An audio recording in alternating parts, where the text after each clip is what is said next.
Everyone, আমার mini ব্লগে আপনাদের স্বাগত।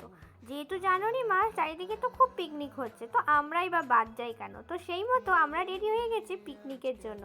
অ্যাকচুয়ালি এটা আমাদের পিকনিক না, আমাদের বন্ধুদের মধ্যে অনেক দিন দেখা সাক্ষাৎ হয় না, সবাই কাজে ব্যস্ত।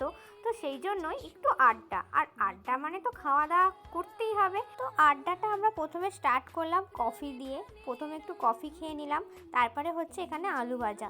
ও, পিকনিকের মেনুটাই তো বলা হয়নি। পিকনিকের মেনু ছিল ডিম কষা, আলু ভাজা আর পরোটা।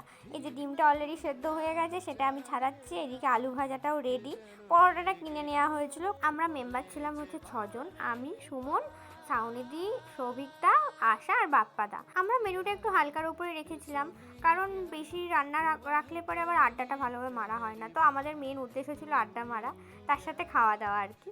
যাই হোক, এখানে বাপ্পাদা ডিম কষাটা রান্না করে ফেলেছে, আর আমরা বসে পড়েছি সবাই মিলে আড্ডা মারতে। আমার বর অনেক রকমের হাত পা নেড়ে কিছু বোঝানোর চেষ্টা করছে। যাই হোক, আমাদের রান্নাও রেডি। এখানে আমরা সবাই মিলে বসে পড়েছি খেতে। একসাথে খাওয়ার মজাটাই আলাদা। তো যাই হোক, আমরা খেয়ে নিই। আর আপনারা ভিডিওটা ভালো লাগলে অবশ্যই লাইক, কমেন্ট, শেয়ার করবেন। সবাই ভালো থাকবেন। টাটা।